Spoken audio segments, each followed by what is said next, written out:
A millionaire took in a rejected bride, still in her wedding dress, barefoot and crying by the side of the road. He thought he was just helping a stranger in need. But what happened next shocked everyone. Because as the snow began to fall and secrets unraveled, he realized this wasn't just any bride. This woman was part of a forgotten vow, one that would change both their lives forever. Why was she abandoned at the altar? And what hidden past do they share that even she doesn't remember yet? Before we get into the story, comment below where in the world you are watching from today. And if you like this story, don't forget to subscribe. The snow drifted down in lazy spirals, dusting the empty mountain highway with a fine powder that sparkled in the fading afternoon light. Amelia's bare feet burned with cold against the rough asphalt as she stumbled forward, her white wedding dress dragging through slush and dirt. The once pristine fabric was now grimy around the hem, dotted with road spray from passing trucks. She clutched her wilting bouquet of white roses closer, though she wasn't sure why she still held onto it. Maybe because it was the only thing she had left from this nightmare of a day. Mascara-stained tears traced black rivers down her cheeks as another shiver racked her body. "Keep moving," she whispered to herself, her voice trembling. "Just keep moving." The memory hit her like a physical blow, making her steps falter. 3 hours earlier, she had stood in the chapel's small side room, smoothing non-existent wrinkles from her dress. The excitement that had bubbled in her chest all morning had started to fade into a gnawing anxiety when Marcus was 20 minutes late, then 30, then 45. She had heard his voice in the hallway finally, and relief had flooded through her, until she realized he was speaking in urgent, hushed tones. "I can't. No, you don't understand. The background check came back. Yes, I know what we discussed, but..." A pause. "She's a liability. Too many red flags. The foster care history alone." Amelia's heart had stopped. She knew that tone, the same one social workers used when discussing problem cases like her. The same careful distance, the same clinical assessment of her worth. Marcus had pushed open the door then, his face drawn. "I'm sorry," he'd said, not quite meeting her eyes. "I can't do this. It's not you exactly, it's complicated. My family's company. We can't risk..." She hadn't stayed to hear the rest.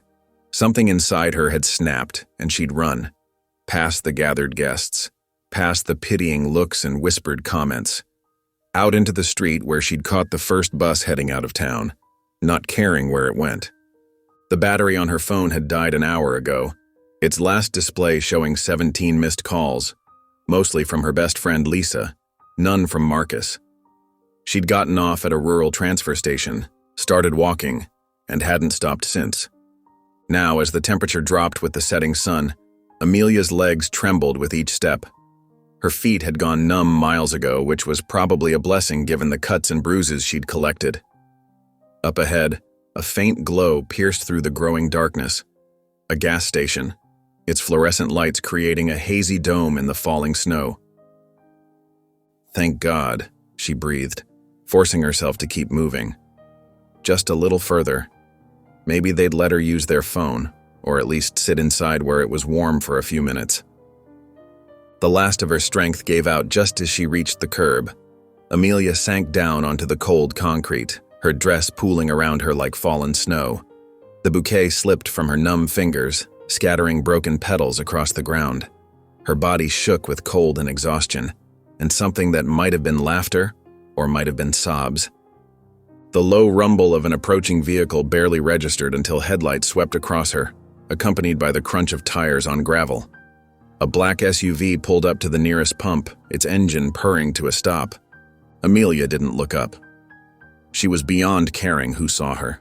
The runaway bride, barefoot and broken on a gas station curb. What a perfect ending to this disaster of a day. The driver's door opened and closed with a solid thunk. Footsteps crunched across the snow-dusted gravel. Steady, unhurried steps that passed her without pausing. The gas pump clicked and hummed as it was activated. She closed her eyes, trying to make herself as small as possible. Maybe if she just sat here long enough, she'd wake up and find this had all been some horrible dream. The footsteps returned, then stopped abruptly. There was a sharp intake of breath, so quiet she almost missed it. "Mel?" The voice was deep, gentle, and achingly familiar in a way that made no sense. Amelia's eyes flew open, her head jerking up to find the source. A man stood a few feet away, keys dangling forgotten in his hand. He was dressed casually in jeans and a dark sweater, his dark hair slightly disheveled. But it was his eyes that caught her, intense, searching, and filled with a recognition that seemed impossible. "Mel," he said again, softer this time. "Is it really you?" Amelia stared at him, her mind struggling to process what she was seeing. There was something about him, something that tugged at the edges of her memory like a half-remembered dream. But that was impossible. She would remember meeting someone like him, someone who looked at her as though she was something precious he'd thought lost forever. The snow continued to fall, dusting his shoulders and hair with white, as they remained frozen in this strange moment of recognition and uncertainty. The gas station's fluorescent lights buzzed overhead, casting harsh shadows across his features, yet somehow softening the edges of this surreal encounter. She opened her mouth to speak, but no words came. Her lips trembled, whether from cold or emotion she couldn't tell anymore. The world seemed to narrow down to just this, the gentle fall of snow, the warmth radiating from his presence even feet away, and the strange familiarity in those eyes that seemed to see straight through her carefully constructed walls.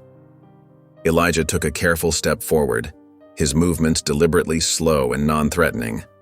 Amelia tensed, wrapping her arms tighter around herself. The familiar way he'd said her childhood nickname had thrown her completely off balance. "You must be freezing," he said softly, shrugging off his black hoodie. The gesture revealed a simple gray sweater underneath. He held the hoodie out, maintaining enough distance that she didn't feel crowded. "Please take it." "I'm fine," Amelia said sharply, though her chattering teeth betrayed her. She forced her voice to steady. "And I don't know you." Something flickered across his face. Pain maybe, or resignation. But his gentle expression didn't waver. He set the hoodie on the curb beside her, then stepped back. From his SUV, he retrieved a bottle of water, which he placed next to the hoodie. "You don't have to know me to accept help," he said quietly. "And you don't have to explain anything. But you're shivering, and your lips are turning blue."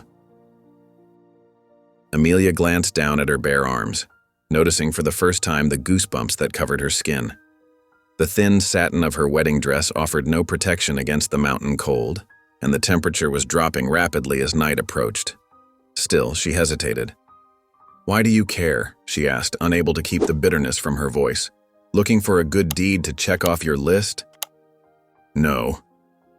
His response was simple, without defensiveness. "I care because someone once helped me when I was alone and cold, and because no one should have to suffer just to prove they're strong enough to handle it alone." The words hit something raw inside her. Amelia blinked hard, trying to hold back a fresh wave of tears. The snow was falling faster now, and her body trembled with cold she could no longer ignore. Slowly, watching him for any sudden movements, she reached for the hoodie. It was still warm from his body as she slipped it on, the soft fabric enveloping her in unexpected comfort. The sleeves fell past her fingers, and the familiar scent of pine and something uniquely masculine wrapped around her like a protective shield. "Thank you," she mumbled, her guard slipping just slightly. Elijah nodded, then gestured to his SUV. "You're welcome to sit inside where it's warm. The heater works great, and the doors stay unlocked. You can leave whenever you want." Amelia looked at the vehicle, a high-end model that probably cost more than she'd make in 5 years. The practical part of her brain screamed that getting into a stranger's car was exactly the kind of thing that led to true crime documentaries. But there was something about him, something in the careful way he kept his distance and made no demands, that felt safe. Another violent shiver made the decision for her. "Okay," she said, just for a few minutes." He opened the passenger door for her, then walked around to the driver's side. The interior was luxurious but understated, with heated leather seats and a sophisticated climate control system. Warm air immediately began circulating around her frozen feet. They sat in comfortable silence for several minutes, the only sound the soft hum of the heater and the occasional pat of snow against the windshield. Elijah made no move to start the engine or pressure her to talk. Instead, he seemed content to simply provide a warm space and quiet company. Finally, he spoke, his voice gentle. "Where are you headed?" Amelia stared out the window at the swirling snow, watching it dance in the gas station's fluorescent lights. "Nowhere," she whispered. The word caught in her throat, and suddenly tears were sliding down her cheeks. She turned her face away, but couldn't stop the silent sobs that shook her shoulders. Elijah didn't try to comfort her with empty words or unwanted touch. He simply reached into the back seat and produced a box of tissues, setting it on the console between them. His quiet understanding only made her cry harder. When her tears finally slowed, he spoke again, his tone casual, as if they were having a normal conversation. "I'm headed up into the mountains. There's a decent-sized town about 40 miles up the road, Riverbrook. They have a nice hotel, good coffee shop. I could drop you there if you'd like." Amelia wiped her eyes with the sleeve of his hoodie, considering the offer. The logical part of her mind told her to refuse, to get out of the car and figure something else out. But she was so tired. Tired of running, tired of being strong, tired of making all the right decisions only to end up hurt anyway. She looked at him then, really looked at him. In the dim light of the car, his profile was strong but gentle. His hands rested loosely on his thighs, making no move to grab the wheel until she decided. Everything about his posture spoke of patience and respect for her choice. "Okay," she said finally, her voice barely above a whisper. "Riverbrook sounds good." Elijah nodded, starting the engine. The SUV pulled smoothly away from the gas station, its powerful headlights cutting through the thickening snow. They drove in comfortable silence, the rhythmic swish of wipers and soft music from the radio creating a cocoon of peace. The gentle motion of the car and the warmth of the heater began to work their magic. Amelia felt her eyelids growing heavy, the emotional and physical exhaustion of the day finally catching up with her. She tried to fight it at first, but eventually gave in, letting her head rest against the cool window. As she drifted off, she was vaguely aware of Elijah adjusting the heat and lowering the music. The last thing she felt was something soft being tucked around her shoulders. A blanket, she realized distantly, before sleep pulled her under completely.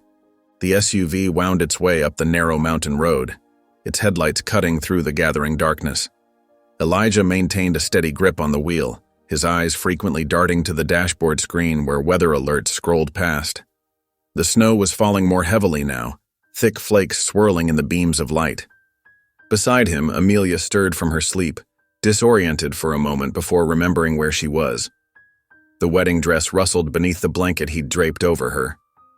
She blinked, taking in their surroundings. Dense forest pressed in on both sides of the road, the trees heavy with snow. "How long was I asleep?"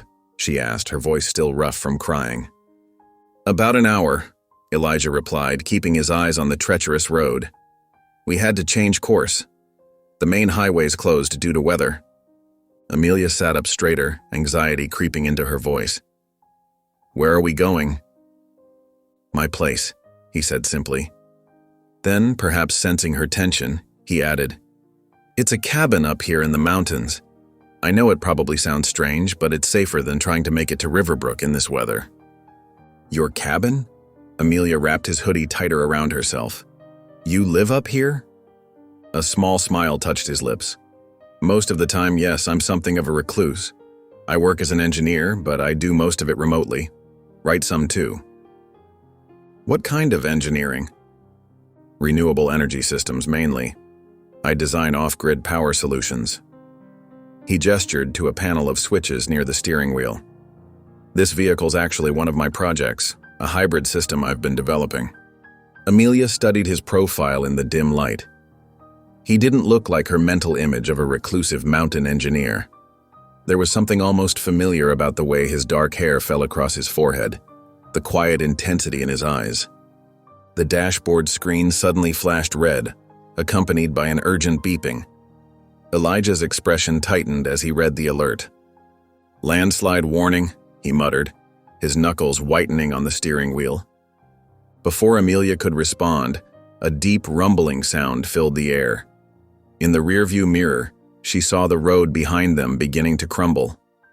Elijah reacted instantly, swerving the SUV onto a nearly invisible side path just as a massive pine tree crashed down where they'd been moments before. The vehicle bounced roughly as Elijah navigated the narrow track, branches scraping against the windows. Amelia gripped the door handle, her heart pounding. After what felt like an eternity but was probably only minutes, they emerged into a clearing.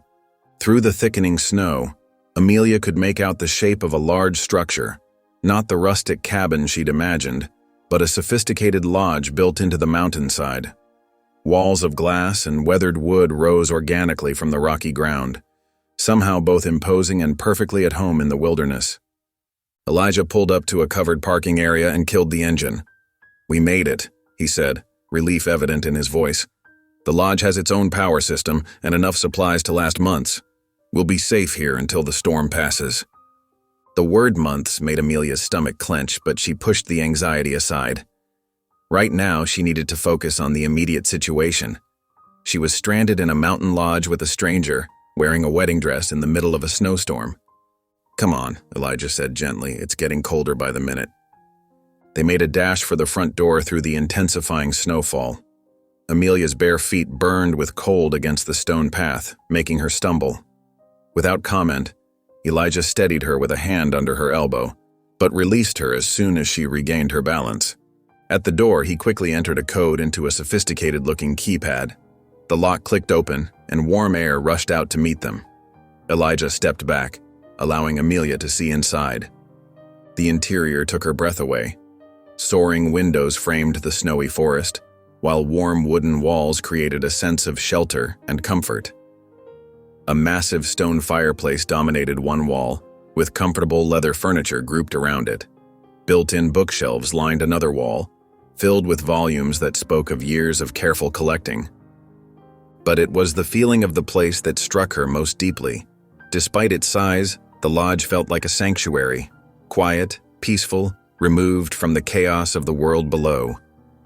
The air smelled of wood smoke and pine, and soft lighting cast a gentle glow over everything. Amelia stood frozen on the threshold, overwhelmed by the contrast between this moment and where she'd been just hours ago. The chapel, Marcus's betrayal, her desperate flight. It all seemed like a different lifetime. Elijah waited patiently beside her, making no move to hurry her decision. When he finally spoke, his voice was soft but sure.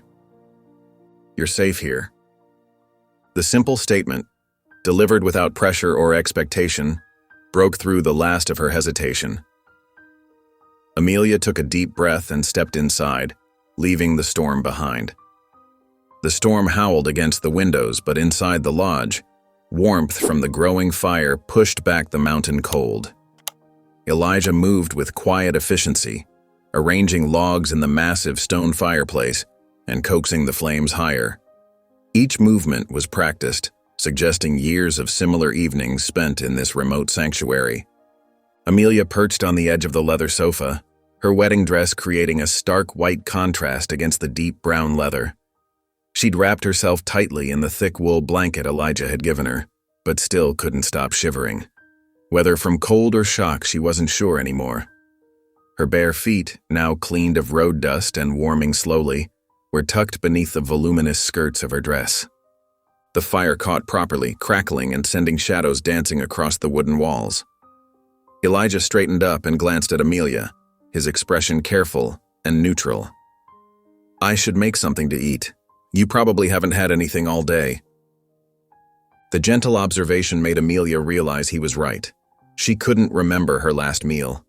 The morning had been a blur of preparation, nervous excitement, and then... She pushed the memory away and managed a small nod. Elijah moved to the open kitchen area, separated from the living room by a long counter of polished wood. The space was clearly designed for someone who valued both functionality and beauty. Clean lines, professional-grade appliances, and warm lighting that made the copper cookware gleam. He worked methodically, pulling ingredients from a well-stocked pantry. The sounds of cooking filled the comfortable space, the soft thud of a knife against a cutting board, the hiss of oil in a pan, the gentle bubbling of something that smelled increasingly wonderful. Amelia found herself relaxing slightly despite her best efforts to maintain her guard. The domestic normalcy of it all felt surreal after the chaos of the day. Soon, Elijah returned with 2 bowls of what appeared to be a simple but aromatic soup, accompanied by thick slices of crusty bread. He set 1 bowl on the coffee table in front of Amelia, along with a spoon and napkin, then took a seat in the armchair across from her. The distance was respectful but not cold.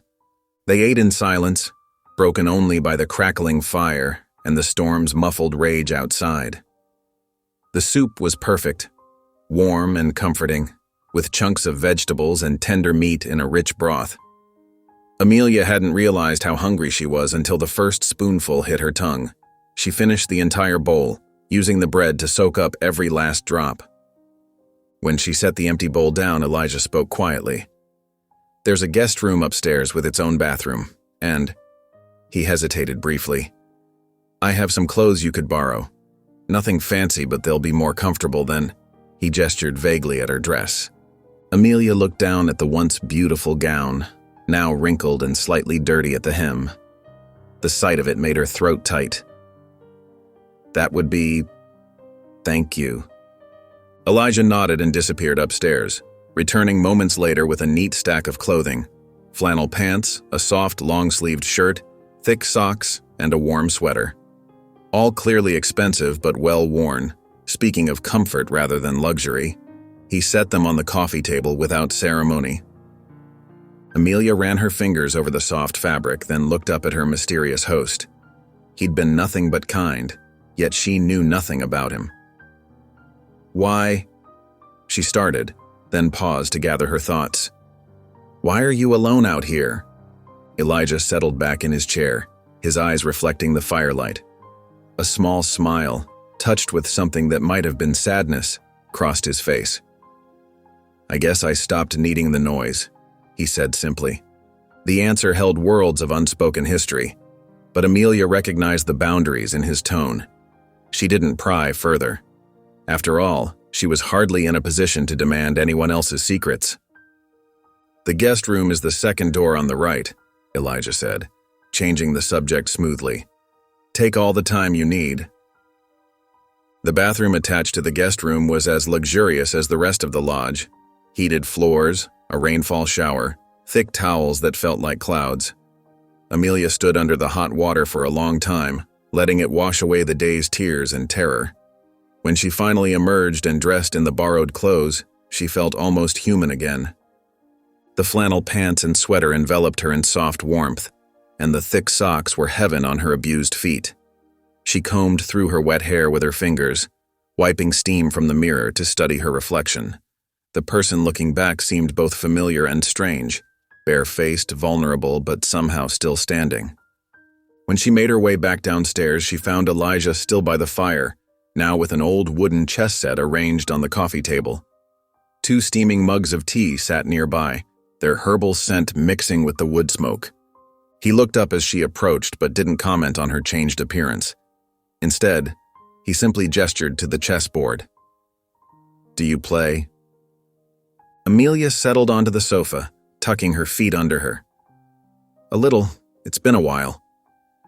Elijah nodded and turned the board so the white pieces faced her. They began to play in comfortable silence, broken only by the soft click of pieces against wood and the continuous symphony of the storm outside. Neither felt compelled to fill the quiet with unnecessary words. The game progressed slowly, thoughtfully. Amelia found herself drawn into the simple complexity of it, grateful for something to focus on besides her own thoughts. Elijah played well, but not aggressively. His style as measured and careful as everything else about him. When exhaustion finally began to overtake her, Amelia stood up, leaving their game unfinished. At the base of the stairs, she turned back to look at her unexpected guardian. He was still seated by the fire, his expression peaceful and undemanding. "Thanks," she whispered, "for not asking too much." Elijah's eyes met hers, understanding clear in their depths. "Sometimes it's better to listen." Amelia nodded once, then made her way up the stairs and into the guest room. Through the window she could see snow still falling heavily, piling higher against the glass. But for the first time since she'd fled the chapel, she felt something close to peace. Pale morning light filtered through the snow-frosted windows, casting delicate patterns across Amelia's face as she stirred from sleep. For a moment, she blinked at the unfamiliar ceiling, her mind struggling to place where she was. Then, like a wave crashing against rocks, the memories of the previous day flooded back. The chapel, her fiancé's betrayal, her desperate flight, and finally, the strange sanctuary of this mountain lodge. She sat up slowly, running her fingers through her tangled hair.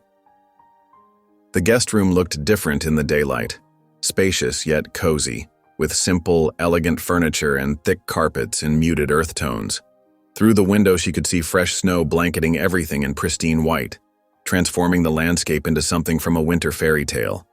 A muffled thud from somewhere outside caught her attention, followed by the rich aroma of coffee wafting up from below.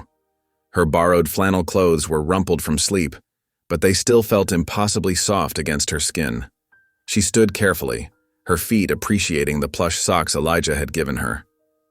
Moving to the window, Amelia caught sight of movement in the clearing below.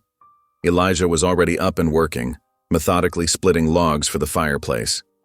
His breath came out in visible puffs in the cold morning air as he swung the axe with practiced efficiency. She watched, finding something oddly comforting in the rhythm of his work. Here was someone who knew how to take care of himself, who had built a life away from the chaos of the world. He moved with the confidence of someone who had done this countless times before, each movement purposeful and precise. There was no wasted energy, no hesitation. The pile of split wood grew steadily beside him. Amelia found herself wondering what had led him to choose this solitary existence, what stories lay behind his quiet demeanor and self-sufficient lifestyle. The growling of her stomach finally drew her away from the window. She made her way downstairs, each step creaking softly under her feet. The main room was warm, the fire already rebuilt and burning steadily. But it was the kitchen that drew her attention. On the counter, she found a simple but appealing breakfast laid out: fluffy scrambled eggs, perfectly toasted bread, and a pot of what smelled like herbal tea rather than the coffee she'd detected earlier. Next to the plate was a handwritten note in neat, precise handwriting. "Eat. Then we'll figure things out." The thoughtfulness of the gesture made her throat tight. It wasn't just the food, it was the way he'd provided for her needs without hovering, giving her space to emerge on her own terms. She picked up a piece of toast, surprised to find it still warm. The front door opened, bringing with it a burst of cold air and the sound of boots being stamped clean of snow. Elijah entered, his cheeks reddened from the cold, carrying an armload of split wood. He nodded to her in greeting but didn't immediately speak, instead moving to stack the wood neatly beside the fireplace. When he finally approached the kitchen, he'd removed his heavy coat and gloves. "There's more tea in the pot," he said, reaching for a mug. "Or coffee, if you prefer. I wasn't sure which you'd want." "Tea is perfect," Amelia replied, her voice still rough with sleep. She watched as he poured himself a cup of coffee from a different pot, his movements economical and precise. They settled into an unexpectedly comfortable silence. Amelia at the counter with her breakfast, Elijah leaning against the sink with his coffee. The quiet wasn't oppressive or awkward. It felt like a shared understanding, a mutual recognition of the need for peace. After she'd finished eating, Elijah set his mug down and moved to a desk in the corner. He returned with a satellite phone and a tablet displaying weather reports. "We should probably talk about the practical things," he said, his tone gentle but matter-of-fact. Amelia tensed slightly, her shoulders drawing up despite herself. But Elijah kept his focus on the screens, giving her the space to compose herself. "The storm dropped more snow than expected," he explained, showing her the weather radar. "Road crews are working, but it could be several days before they reach this far up the mountain. The main road is completely blocked by that landslide we barely missed, and the alternative routes aren't much better." Amelia's hands tightened around her tea mug. "I can't stay that long," she said, the words coming out more sharply than she'd intended. "I need to." She trailed off, realizing she had no idea how to finish that sentence. Where did she need to go? What was she running toward rather than just away from? Elijah set the devices down on the counter, his expression calm and understanding. "You don't have to," he said simply. "But while you're here, this place is yours too." The unexpected generosity of the statement made something in Amelia's chest loosen slightly. She studied his face, looking for any hint of ulterior motives, any trace of the pity she dreaded. But there was only quiet sincerity in his eyes, an offer made without demands or expectations. Her posture softened almost imperceptibly, some of the defensive tension leaving her shoulders. She looked around the lodge, at the well-worn books lining the shelves, the comfortable furniture arranged around the fireplace, the large windows framing the snow-covered forest. It was a place built for peace, for healing, for finding one's way back to solid ground. Maybe just for a little while she could allow herself to accept this unexpected sanctuary. Maybe, in this quiet place with its quiet keeper, she could find the space to breathe, to think, to begin understanding what came next. The late morning light struggled through the thick snowfall outside, casting an ethereal glow throughout the lodge. Suddenly, the overhead lights flickered once, twice, then plunged the space into momentary darkness before sputtering back to life. Elijah glanced up from where he was organizing supplies in the kitchen. "That's our warning," he said, already moving with practiced efficiency. "The backup generator's in the utility room. Better get it ready before we lose power completely." Amelia watched from her perch on the couch as he disappeared down a narrow hallway, returning moments later with an armful of thick pillar candles. He placed them strategically around the main living space, on the coffee table, the kitchen counter, the windowsills. "Just in case," he explained, producing a box of matches from a drawer. "The generator will keep essential systems running, but it's better to conserve power where we can." The lights flickered again, more insistently this time. Elijah disappeared once more, and Amelia heard the sound of a door opening, followed by mechanical clanking and rustling. A few minutes later, a low hum filled the air as the generator kicked in, just as the main power gave out completely. Left alone in the dimming main room, Amelia found herself drawn to explore. The lodge was larger than it had first appeared, with interesting nooks and crannies that spoke of careful planning. Every space seemed to serve a purpose, whether practical or personal. In a small alcove near the back of the house, she discovered a cozy reading nook. A cushioned window seat looked out over the snow-covered valley, and built-in shelves lined the walls. Most held the expected adult books, engineering texts, novels, reference materials. But one lower shelf caught her attention. Children's books, their spines worn with use, were arranged neatly in a row. They seemed oddly out of place in this bachelor's retreat. Amelia knelt down, running her fingers along the familiar titles. The Giving Tree, Where the Wild Things Are, Bridge to Terabithia. A manila folder was wedged between two books, its edges softened with age. Curiosity got the better of her. She carefully pulled the folder out and opened it. Inside were sketches, dozens of them, done in pencil with remarkable skill. Most depicted landscapes or architectural designs, but mixed among them were more personal drawings, faces, moments captured in careful lines. One sketch in particular made her breath catch. Two children sat back to back under a sprawling tree, their faces turned away but their postures suggesting deep contentment. Below the drawing, in careful childish script, were the words Mel plus Eli. Amelia's hands trembled slightly as she stared at the sketch. Something stirred in the back of her mind, fragments of memory like scattered puzzle pieces.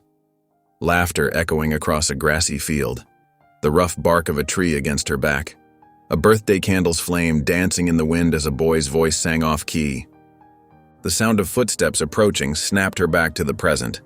Quickly, carefully, she slipped the sketch back into the folder and returned it to its place between the books. She stood just as Elijah appeared in the doorway. "Generator's all set," he said, then noticed where she was standing. "Found the reading nook, I see." Amelia nodded, trying to keep her voice casual. "It's a nice spot, though I wouldn't have expected children's books in your collection." Something flickered across his face, too quick to read, before he shrugged. "Everyone needs a reminder of simpler times now and then," he said. "How about a game? Might help pass the time until the power's back." He led her to a cabinet near the fireplace and pulled out a wooden box with intricate carvings on its surface. Inside was a board game she didn't recognize, with beautifully crafted pieces. "It's called Mancala," he explained, setting up the board on the coffee table. "My grandfather taught me how to play. The rules are simple, but there's more strategy to it than you might think." As he explained the game, Amelia found herself relaxing despite the earlier unsettling discovery. Elijah was a patient teacher, and soon they were engaged in a competitive match. The first time she managed to capture several of his pieces in a clever move, his surprised laugh filled the room. "Well played," he said, grinning. "You're a quick study." Amelia found herself laughing too, the sound strange but welcome in her throat. The candlelight cast warm shadows across the board as they played another round, then another. The tension of the past day seemed to ease with each move, each shared moment of competition and casual banter. As she contemplated her next move, Amelia began humming softly, an old habit when she was concentrating. It was a simple tune, one she couldn't quite place but that always seemed to be there in the back of her mind. She was so focused on the game that she didn't immediately notice how Elijah had gone still. When she finally looked up, she found him watching her with an intensity that hadn't been there before. His expression was carefully neutral, but something had shifted in his eyes. A recognition, a question, a hope he seemed afraid to acknowledge. The humming died in her throat. "What?" He shook his head slightly as if coming back to himself. "Nothing," he said, his voice carefully casual. It's a nice tune." But as they returned to their game, Amelia noticed that his attention kept drifting back to her, watching her with that same unreadable expression when he thought she wasn't looking. She pretended not to notice, but her mind kept returning to the sketch hidden in the folder, to those half-formed memories, to the name Mel, written in a child's careful hand. The candlelight flickered across the game board, casting dancing shadows over the wooden pieces as they continued to play in a silence that felt heavier than before. Night crept over the mountain lodge as the temperature plummeted outside. The wind whistled through the trees, carrying fresh snow that pattered against the windows like tiny fingers tapping on glass.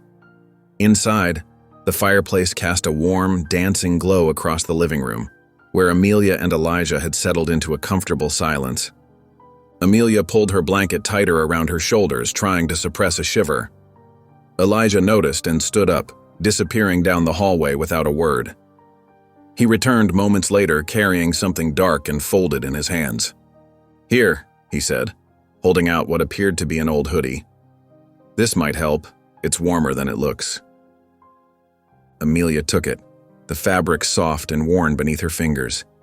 As she unfolded it, a faded superhero logo came into view. Captain America's shield, barely visible after countless washes. A small laugh escaped her lips. "What?" Elijah asked, settling back into his spot by the fire. "Nothing, it's just..." She ran her thumb over the faded design. "Didn't expect you to be a superhero fan." "That was my favorite hoodie growing up," he admitted, a hint of self-consciousness in his voice. "Couldn't bring myself to get rid of it." Amelia slipped it on over her borrowed flannel shirt, immediately enveloped in its warmth and the faint scent of cedar. Something about wearing this piece of his past made the space between them feel different, more intimate somehow. The fire crackled, sending sparks dancing up the chimney. Outside, the storm continued its relentless assault, but in here, wrapped in warmth and silence, it felt like they existed in their own pocket of time. "Can I ask you something?" Elijah's voice was quiet, careful. When Amelia nodded, he continued, "What made you run?" "You don't have to answer if you don't want to." Amelia stared into the flames for a long moment. The question should have made her walls go up, but something about this space, this moment, made her want to speak the truth she'd been carrying. "His name was James," she began, her voice barely above a whisper. "When we met, he seemed perfect, attentive, always worried about me. I thought that meant he cared." She pulled her knees up to her chest, wrapping her arms around them. But slowly, everything started changing. First, it was little comments about my friends, how they weren't good for me, how they were using me. Then about my job, my clothes, my habits. Elijah listened silently, his face illuminated by the flickering firelight. Before I knew it, I barely saw anyone anymore. Barely did anything without checking with him first. He had a way of making everything sound like it was for my own good, you know? She laughed, but there was no humor in it. I started doubting everything about myself, whether I could trust my own judgment, whether I deserved better. "You did," Elijah said softly. "You do." Amelia wiped at her eyes with the sleeve of the hoodie. The wedding was his idea. Said we needed to make it official, make it real. I went along with it because I was afraid of what would happen if I didn't. But then, right before the ceremony, I overheard him on the phone. Her voice cracked slightly. He was talking to someone about selling the house. My house, the one I inherited from my grandmother. He'd convinced me to put his name on the deed months ago, said it was about trust. "And then he left you at the altar," Elijah finished quietly. Amelia nodded. "Walked right out, didn't even look back, just said he couldn't do this and disappeared." She took a shaky breath. The funny thing is, in that moment, watching him walk away, I felt relief, like I could finally breathe again. Silence settled between them, broken only by the pop and crack of burning wood. After a while, Elijah spoke. "I understand," he said, "about people disappearing, about walls going up." He shifted, stretching his legs out toward the fire. "I had a brother, Tommy. He was 3 years younger than me. We were all each other had, really, after our parents died." Amelia turned to look at him, seeing the pain etched in his profile. "He got sick when he was 12, the kind of sick that doesn't get better." Elijah's voice was steady, but his hands were clasped tightly in his lap. "I watched him fade away day by day. Watched him try to be brave, try to make jokes even when he could barely breathe. And then one morning he just didn't wake up." "I'm so sorry," Amelia whispered. "After that, something changed in me. People stopped feeling real. Everything felt like it was happening behind glass. I threw myself into work, into creating things because machines made sense. They didn't leave. They didn't die." He glanced at her. "Until today, sitting here with you, it's the first time in years I've felt like I'm actually in the same room as another person." The confession hung in the air between them, heavy with meaning. Amelia found herself shifting slightly closer, drawn by the raw honesty in his words. They sat in comfortable silence after that, watching the fire slowly die down to glowing embers. The storm outside had settled into a gentle snowfall, the wind no longer howling but softly sighing through the trees. Exhaustion began to creep in, the emotional weight of their conversations adding to their physical fatigue. Neither made a move to return to their separate rooms. Instead, they remained by the fire, Amelia curled up in her blanket and Elijah's hoodie, Elijah stretched out nearby. As sleep began to claim them, they drifted closer, not quite touching but near enough to share warmth. The fire cast soft shadows across their faces, making the space feel dreamlike and safe. Elijah fought against his heavy eyelids, watching Amelia's face in the dying firelight. The planes of her cheeks, the curve of her jaw, the slight furrow between her brows even in sleep. They were both foreign and achingly familiar. He knew now without a doubt that she was the girl from his childhood, the one he'd searched for all these years. His Mel. He whispered, the word barely a breath in the quiet room. Then sleep finally claimed him, leaving them both at peace in the gentle glow of the embers. Sunlight streamed through the frost-covered windows, casting delicate patterns across the wooden floor of the lodge. Amelia stirred from her position by the now cold fireplace, her neck stiff from sleeping at an odd angle. The events of last night's conversation flooded back as she blinked away sleep, noticing Elijah still sound asleep nearby, his face peaceful in the morning light. She stood carefully, wrapping the borrowed hoodie tighter around herself against the morning chill. The lodge was quiet, except for the gentle crackle of settling wood and the distant sound of melting snow dripping from the eaves. Moving with careful steps to avoid creaking floorboards, Amelia explored the parts of the lodge she hadn't seen before. The morning light revealed details she'd missed in the evening shadows. Photographs of mountains on the walls, carefully arranged bookshelves, and small engineering models displayed on corner tables. A partially open door at the end of the hallway caught her attention. Amelia hesitated, knowing she shouldn't pry, but something pulled her forward. The room beyond was clearly Elijah's study, walls lined with technical drawings and more books, a large desk dominated by multiple computer screens, and a comfortable reading chair in the corner. What drew her eye, however, was a leather-bound journal sitting on the desk. It looked well-worn, its edges softened with use, and a simple brass clasp held it closed. Her fingers trembled slightly as she approached it, knowing she shouldn't look but unable to resist. The journal opened easily, its pages filled with careful sketches and neat handwriting. The first few pages contained technical notes and design sketches, but as she turned the pages, different images began to appear. Children playing under trees. A girl with wild curly hair laughing.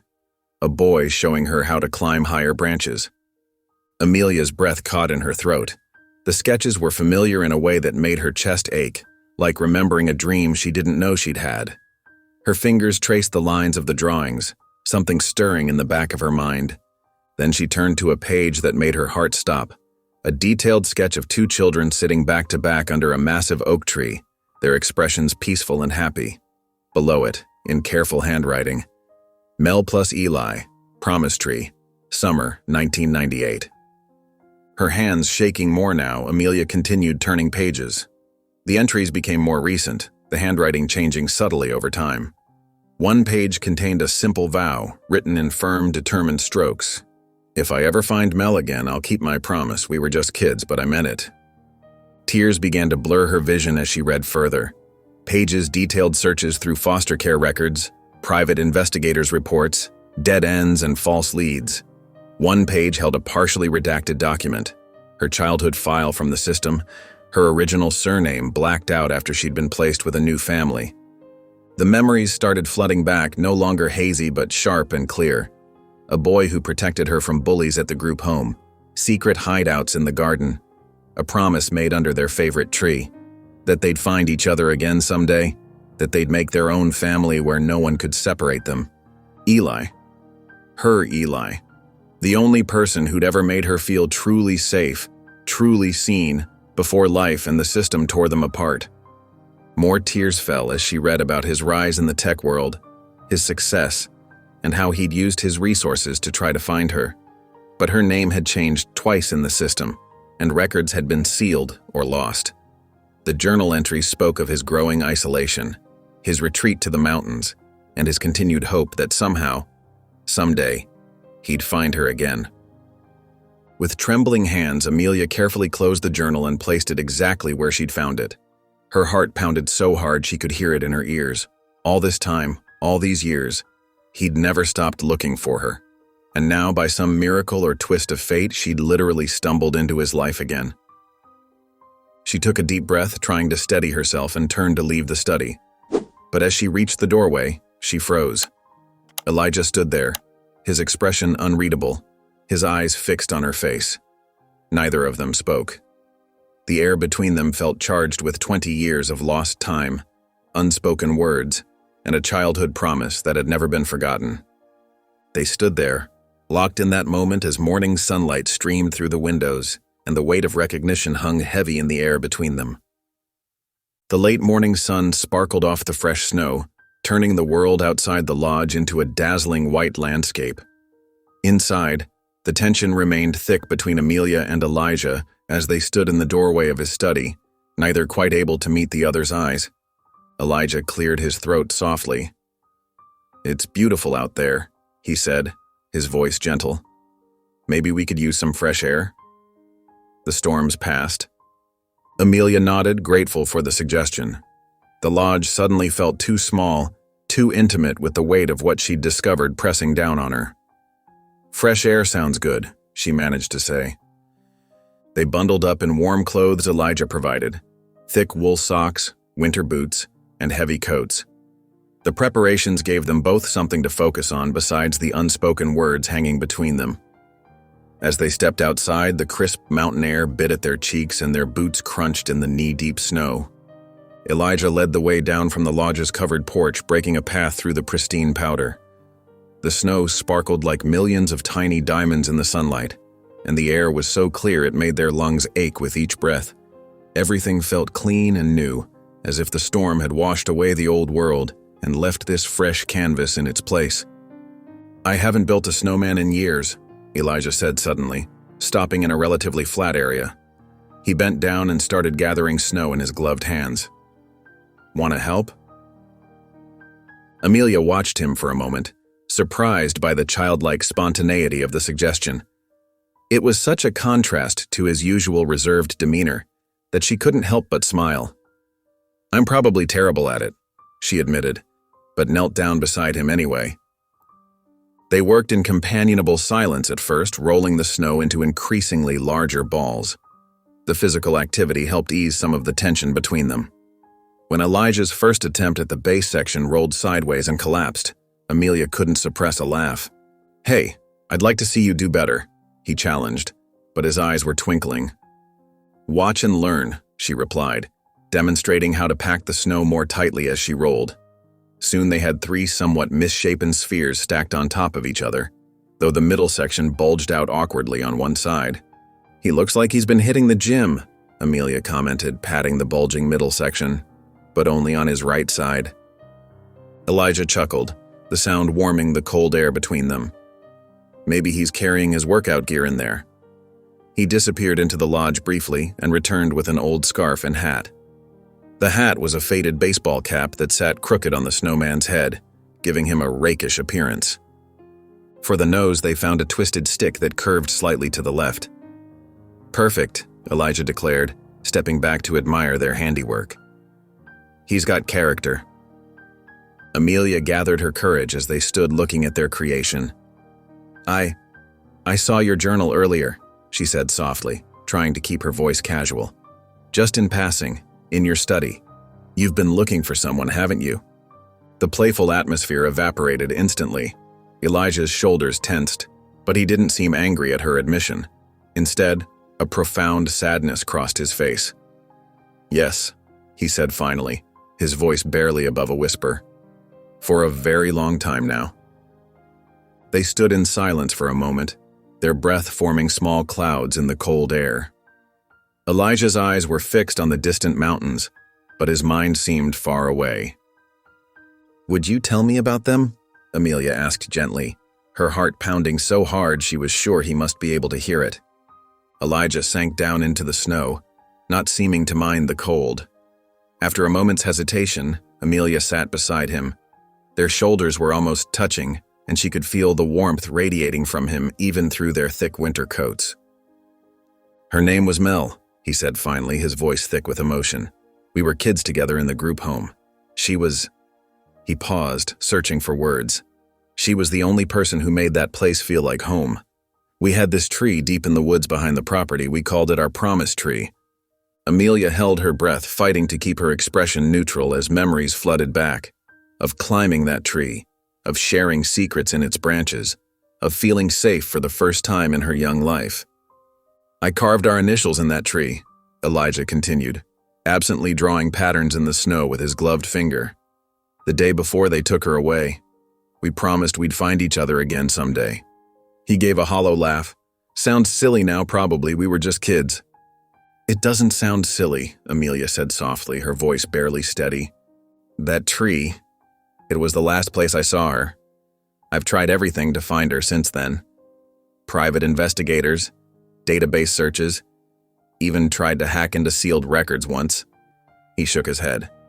"But the system, it's like she just disappeared. Name changes, sealed files, lost records. Every lead goes cold." Amelia's chest ached with the pain in his voice.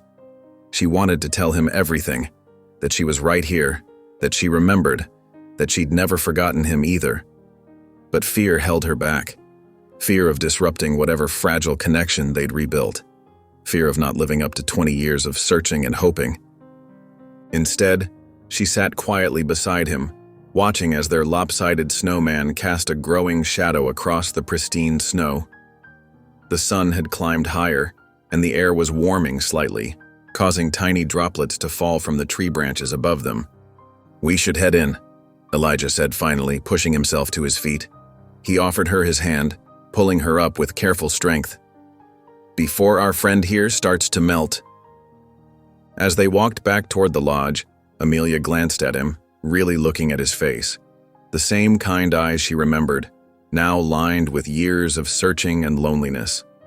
Her heart filled with a warmth that scared her with its intensity. She wanted to reach out, to bridge the gap between them, but fear held her back. Fear of what might happen when he finally knew the truth. Fear of what might change when she stopped being just a stranded stranger and became the lost girl he'd spent 20 years searching for. They reached the porch, stamping snow from their boots.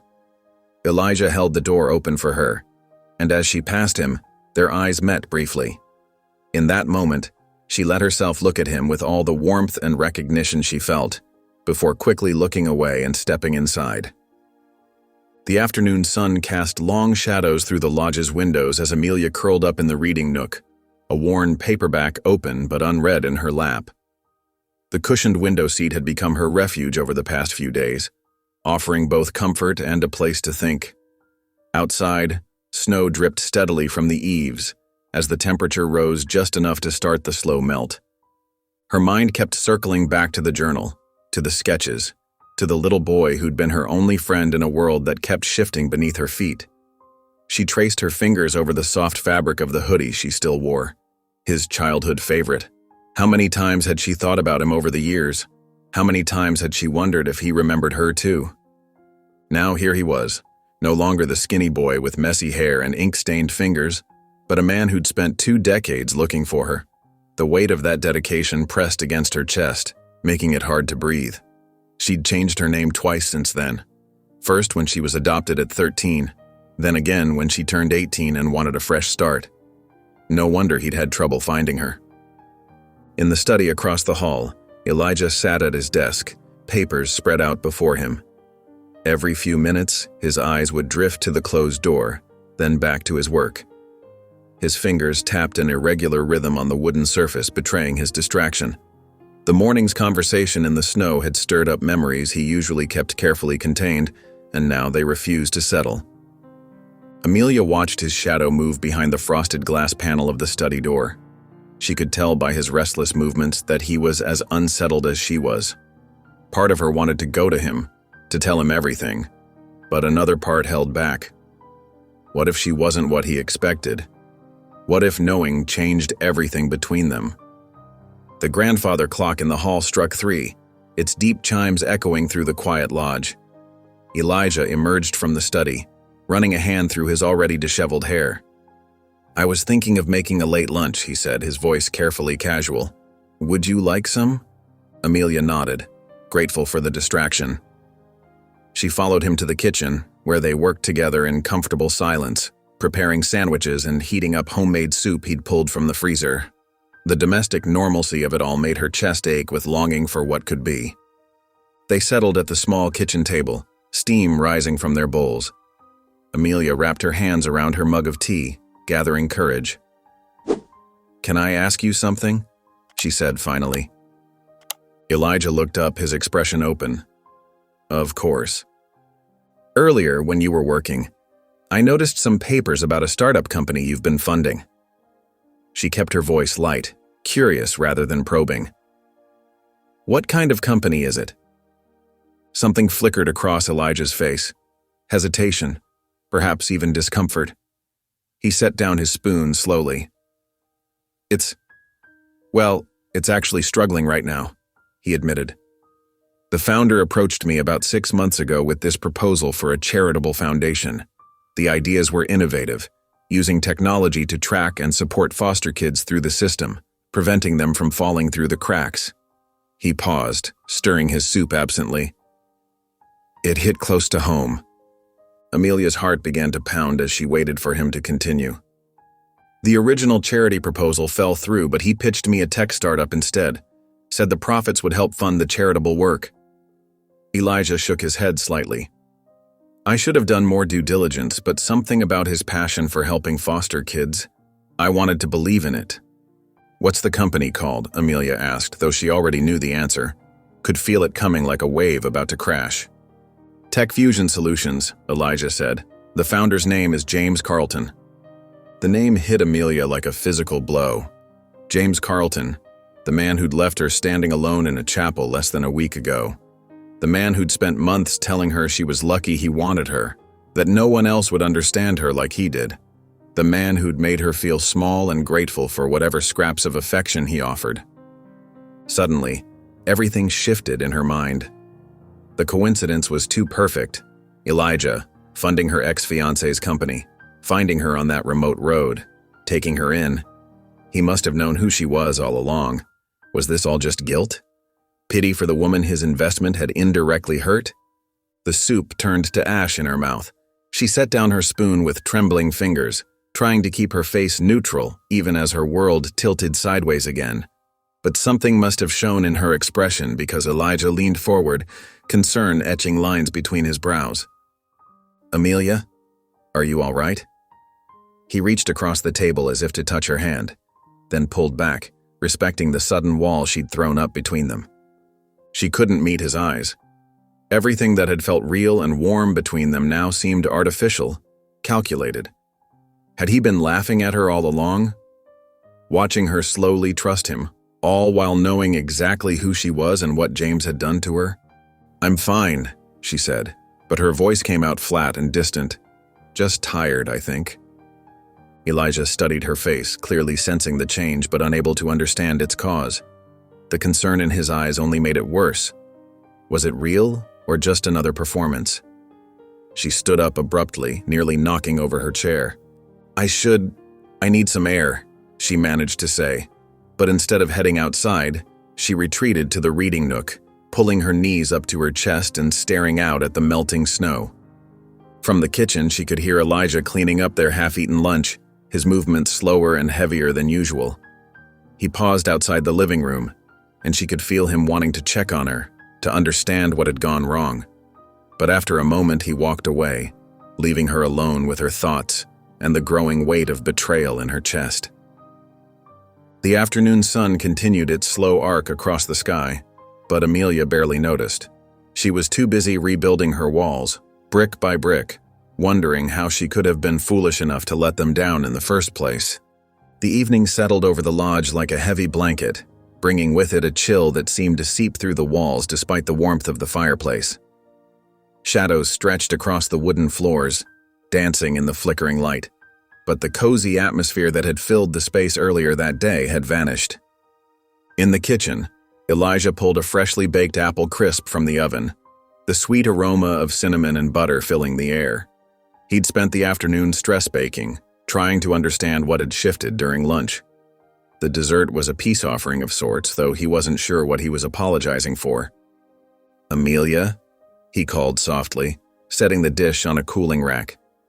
I made dessert, if you'd like some. She appeared in the doorway, wrapped in an oversized cardigan she'd found in the guest room closet. Her posture was different now, arms crossed tightly over her chest, shoulders hunched as if bracing against an invisible wind.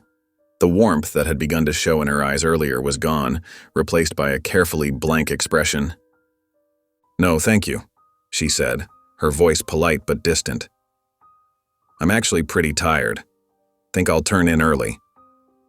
Elijah nodded, trying to hide his disappointment. Of course. Would you like me to bring you some tea? I'm fine. The words came out clipped, final. She turned away without meeting his eyes, her footsteps quick and light on the wooden floors as she retreated to her room. The sound of her door closing echoed through the quiet lodge. Elijah stood in the kitchen, staring at the untouched dessert, feeling the distance between them stretch like a physical thing. Something had broken during lunch, but he couldn't piece together what or why. He moved through the dimly lit house, switching off lights, his movements mechanical. In his study, he sank into the leather chair behind his desk, running his hands over his face. The journal lay where he'd left it that morning, but something about its position nagged at him. Hadn't it been closer to the edge? Opening the drawer where he kept his old sketchbooks, a faint frown crossed his face. The stack was slightly misaligned, as if someone had rifled through them recently. His heart rate picked up as he realized she must have found them, found the drawings, the notes, his documented search for her. Meanwhile, in the guest room, Amelia lay on top of the covers, fully dressed, staring at the ceiling. The room felt too warm, too confining. Her mind wouldn't stop spinning, replaying every interaction since he'd found her at the gas station, looking for signs she must have missed. "He pitied me," she whispered to the darkness, her voice barely audible. That's all this was. The words tasted bitter, but they made sense of everything. His careful distance, his gentle questions, the way he'd taken her in without hesitation. It wasn't kindness or connection she'd felt growing between them. It was guilt. She rolled onto her side, pulling her knees up to her chest. The hoodie she still wore, his childhood favorite, suddenly felt like it was suffocating her. She yanked it off, throwing it toward the chair in the corner where it landed in a crumpled heap. Outside, the wind began to pick up, whistling through the trees. Dark clouds gathered on the horizon, promising another storm. A strong gust found its way through a crack in one of the living room windows, making the whole house shudder. Elijah looked up from his journal at the sound. Setting the book aside, he moved through the house, checking windows. In the living room, he found the source, a small gap where the old frame had warped slightly. He pressed it shut firmly, securing the latch, then stood for a moment looking out at the gathering darkness. The approaching storm painted the sky in shades of slate and charcoal, the clouds roiling like waves. Fresh snow would follow, he knew, further isolating the lodge from the outside world. But it was the isolation inside that worried him more, the invisible wall that had sprung up between them in the space of an afternoon. In her room, Amelia waited until the sound of his footsteps faded before sliding quietly out of bed. She moved silently to the closet, pulling out the small bag she'd arrived with. Her wedding dress still hung there, a reminder of everything she was running from. She left it hanging, a ghost in white satin. Working in the dark, she began to pack what little she had, the borrowed clothes, minus his hoodie, her few personal items. Her hands moved quickly, efficiently, driven by the need to be gone before first light. She couldn't stay here, couldn't keep accepting his help knowing it came from obligation rather than genuine care. The old floorboards creaked softly under her feet as she moved around the room, but she was careful to stay quiet. In the distance, thunder rolled across the mountains, heralding the approaching storm. Amelia paused, her hands full of folded clothes, listening to make sure Elijah hadn't heard her moving around. But the lodge remained quiet except for the growing wind outside. She could picture him in his study, probably still looking through that journal, remembering the little girl she used to be, and feeling responsible for what she'd become. The thought made her chest tight with a mixture of anger and hurt. She finished packing quickly, tucking everything into her bag except what she'd need in the morning. The cash she'd grabbed before fleeing the chapel was still there, enough for a bus ticket once she reached town. She'd figure out the rest later. Setting the bag by the door, Amelia sank back onto the bed, not bothering to change into pajamas. She'd rest for a few hours, then slip out before dawn. The road into town wasn't that far. She could walk it even in the snow. She'd survived worse. Thunder crashed again, closer now, and the wind rattled the windows with renewed force. In his study, Elijah closed his journal and looked toward the guest room, worry etched on his face. But he remained where he was, respecting the boundaries she'd drawn so clearly that evening, unaware that by morning, she planned to be gone. The pre-dawn darkness wrapped around the lodge like a thick cloak, broken only by the soft glow of moonlight reflecting off the fresh snow. Inside her room, Amelia moved with careful precision, her heart thundering so loudly she feared it might wake Elijah. She'd waited until the storm passed, until the absolute stillest hour before sunrise. Her makeshift footwear took shape slowly in the dim light, Elijah's spare flannel shirts wrapped around her feet, secured with twine she'd found in the kitchen drawer.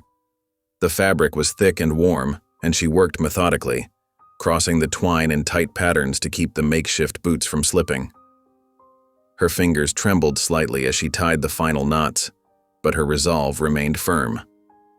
The borrowed clothes she wore weren't meant for extended time in the snow, but they would have to do. She pulled on layers, thermal shirt, sweater, jacket, and shouldered her small bag. The wedding dress remained hanging in the closet like a pale ghost, a reminder of everything she was leaving behind. Amelia crept through the silent lodge, each floorboard a potential betrayal. She paused at the kitchen table, pulling out the note she'd written hours earlier. The words were simple, direct. "Thank you. Don't follow me." She placed it where he would find it, weighted down by a mug still faintly warm from her last cup of tea. The front door was her biggest challenge. She turned the handle with agonizing slowness, holding her breath as she eased it open just enough to slip through. The pre-dawn air hit her like a physical force, stealing her breath for a moment. The snow stretched out before her, pristine and deep, glowing faintly in the last moments of night. She stepped carefully onto the porch, pulling the door closed behind her with a soft click that seemed to echo in the absolute silence. The makeshift boots held as she took her first steps into the snow, though she could feel the cold seeping through the flannel. She didn't look back at the lodge, afraid her courage might fail if she did. The forest loomed ahead, dark pines heavy with snow. Amelia picked her way carefully through the drifts, using the deeper shadows of tire tracks from Elijah's SUV as her guide. The sky was beginning to lighten almost imperceptibly, the stars fading one by one. She needed to be well away before true dawn broke. Inside the lodge, Elijah slept fitfully in his study chair, surrounded by old journals and sketches. The creak of the front door filtered through his dreams, pulling him slowly toward consciousness.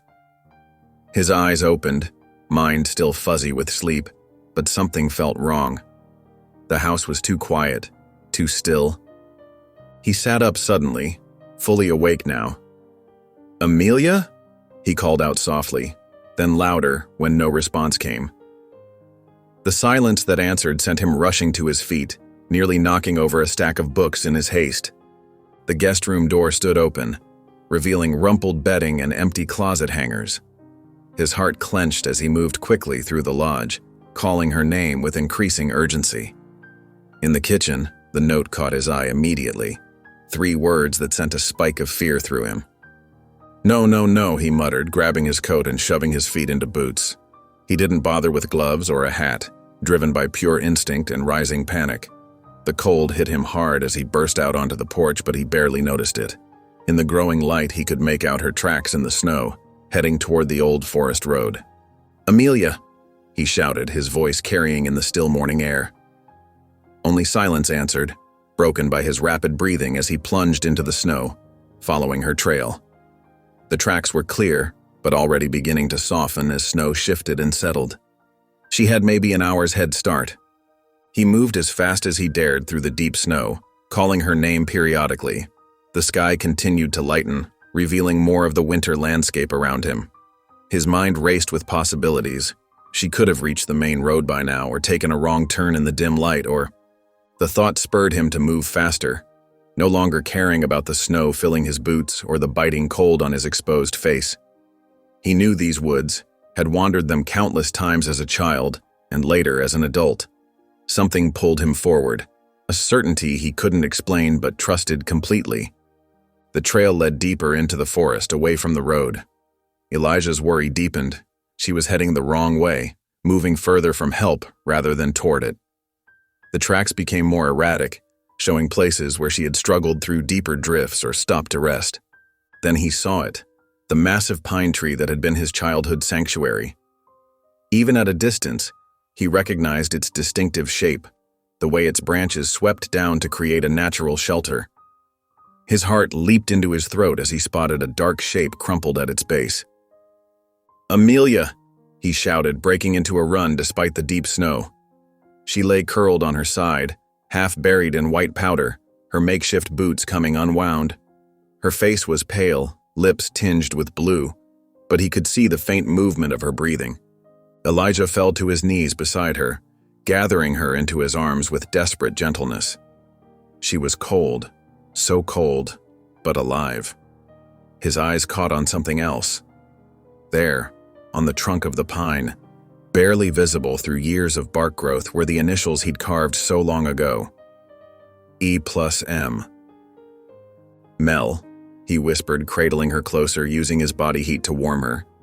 Mel, stay with me. His voice broke on the childhood nickname, heavy with recognition and fear and hope all tangled together. Her eyelashes fluttered dark against her pale cheeks. Slowly, painfully slowly, her eyes opened, focusing hazily on his face. Recognition dawned in them, followed by something else, a mixture of confusion and wonder, as if she was seeing him clearly for the first time. Eli, she breathed, the childhood nickname falling from her lips without thought. They stared at each other in the growing dawn light, the carved initials bearing silent witness to their shared past, while the present hung suspended between them like a held breath. Late morning sunlight filtered through the snow-laden branches of the ancient pine tree, casting dappled shadows across Elijah and Amelia. The small fire he'd built using emergency supplies from his jacket crackled softly, pushing back against the mountain cold.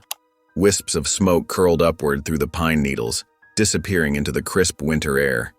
Elijah had wrapped Amelia carefully in the thermal blanket he always kept in his jacket pocket, tucking it snugly around her shoulders. Her color was slowly returning, the dangerous blue tinge fading from her lips, but she remained weak.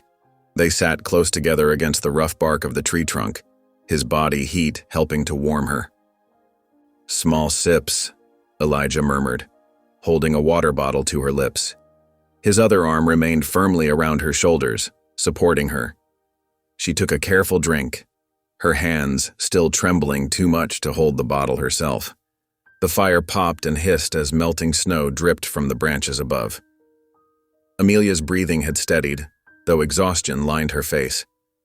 She leaned heavily against Elijah's shoulder, drawing strength from his solid presence. "Why did you come out here?" he asked softly, not accusatory but filled with concern. "You could have frozen to death." Amelia's eyes, still heavy with fatigue, drifted to the tree trunk beside them. Something caught her attention, weathered marks in the bark that seemed familiar. She reached out with shaking fingers, touching the old carving. E+M. The moment her fingertips traced the letters, something shifted in her mind. Like a key turning in a long, rusted lock, memories began flooding back. The tree. This exact tree. 2 children sitting beneath its protective branches sharing a candy bar on their birthday. A boy with serious eyes and a gentle smile.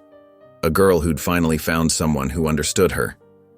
Her breath caught as the memories crystallized. "I remember," she whispered, her voice rough. "We were both in the Murray's home. You shared your birthday cake with me because no one remembered mine was the same day." Elijah's arm tightened around her shoulders. He remained silent, letting her follow the thread of memory. "We used to hide out here when things got bad at the house," she continued, each word bringing more clarity. "You taught me how to climb to that branch up there." She pointed weakly to a thick limb overhead. "You said it was our secret place where no one could find us." Tears began forming in her eyes as more memories surfaced. "We made a promise here. You carved these letters and said..." Her voice broke slightly. "I said we'd always find each other again," Elijah finished softly. "No matter what happened." Amelia's hand trembled as she touched the carving again. "Eli," she whispered, using the childhood nickname that now felt both foreign and achingly familiar on her tongue. "You're my Eli." She turned to look at him fully, seeing past the man he'd become to the boy she'd known. The serious eyes were the same, though now they held years of searching and longing. "I remember now. Eli." Elijah reached for her hand, enveloping it in his warm grip. His eyes never left her face, as if afraid she might disappear again. "I've been looking for you ever since," he said, his voice thick with emotion. "After they separated us, I promised myself I'd find you somehow. When I got older, I used every resource I had, but the records were sealed. Your name had been changed." Amelia's tears fell freely now, but not from the cold that still lingered in her bones. Everything was falling into place. The journal entries, the sketches, the vow he'd written. But something still nagged at her. "Your investment," she said, her voice catching. In his company. I thought you knew who I was all along, that you were just trying to fix your failed investment by helping me. Elijah's expression shifted to one of surprise, then understanding. The company? I didn't even know you were connected to it. He shook his head, squeezing her hand gently. I didn't know you were her, my Mel. Not until that night by the fire when you hummed that lullaby. The lullaby? The one the Murray's youngest used to sing. You always hummed it when you were nervous or thinking hard. When I heard you that night, playing chess, something clicked. But I wasn't completely sure. I didn't want to frighten you away by saying anything too soon. Fresh tears spilled down Amelia's cheeks as the weight of their shared past and present crashed over her. All this time, they'd been searching for each other in their own ways.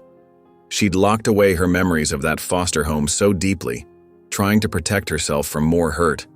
But here, under their tree, with his hand holding hers, those memories weren't painful anymore. They were proof that she'd once been truly loved, truly seen. I thought I was alone, she whispered, her voice breaking. All these years I thought no one had ever really... She couldn't finish the sentence.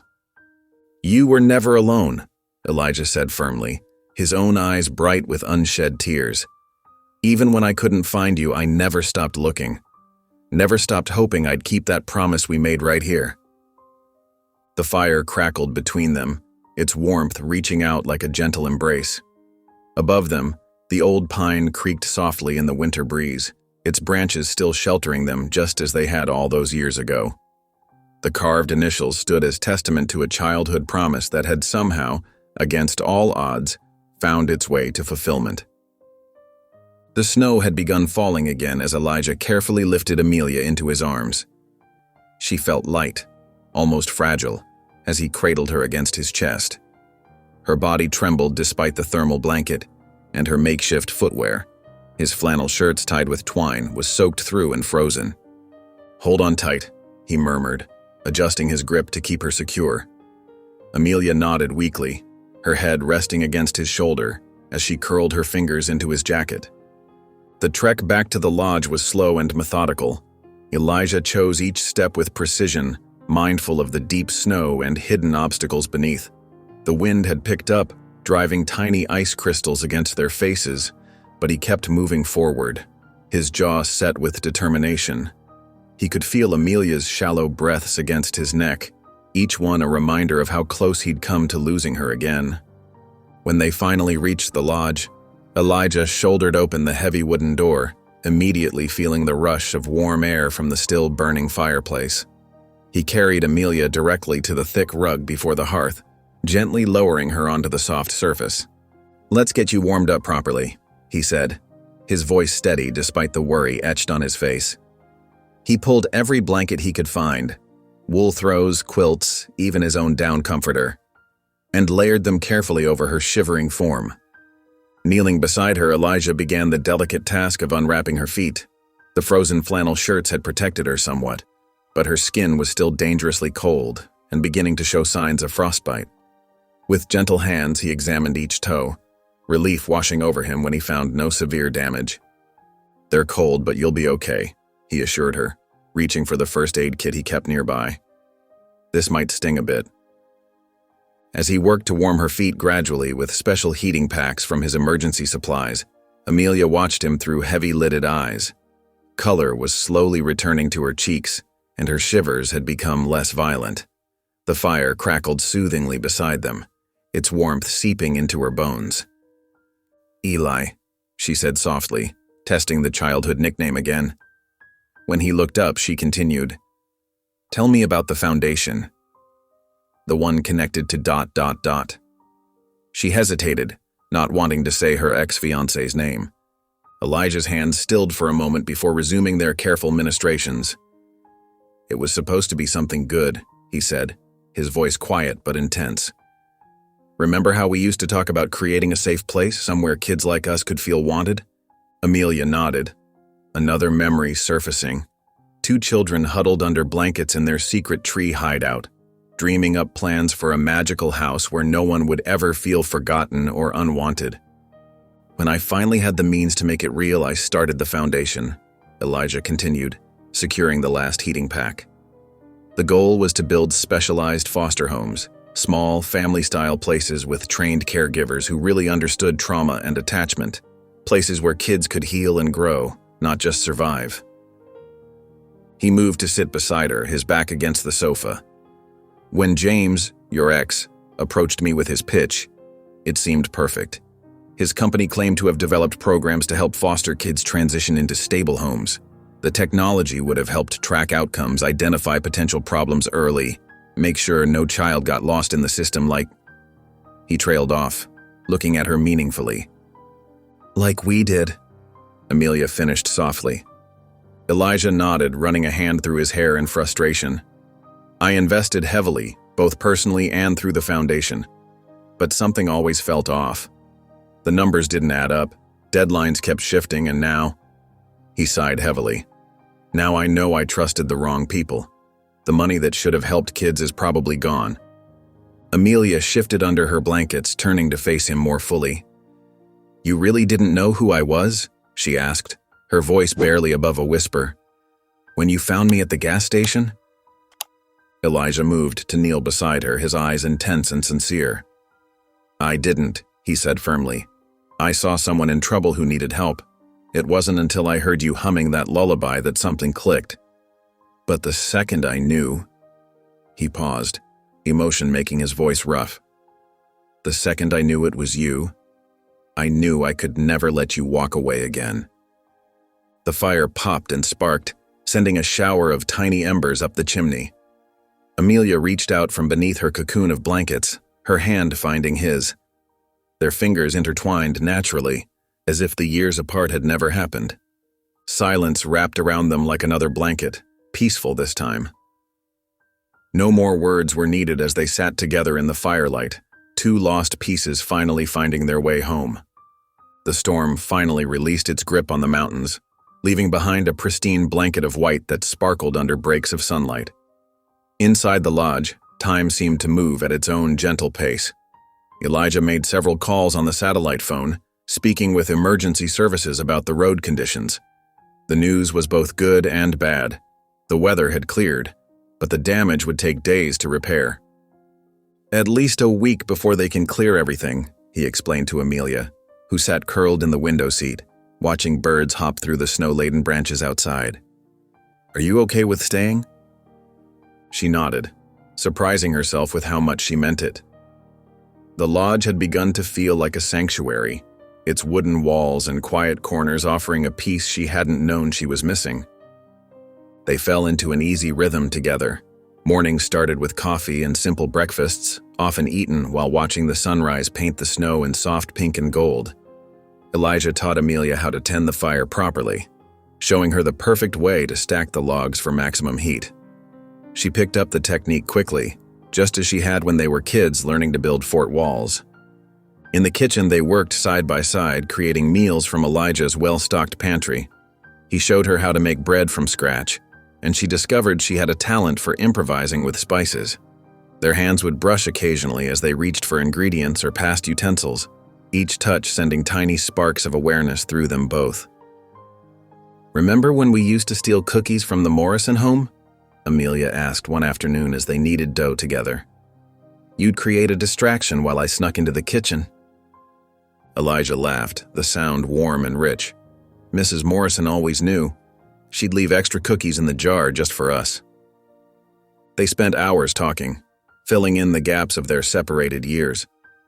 Sometimes they sat by the fire, other times they wandered the snowy clearing around the lodge. Elijah showed her his workshop where he tinkered with engineering projects, and Amelia found herself drawn to his extensive library.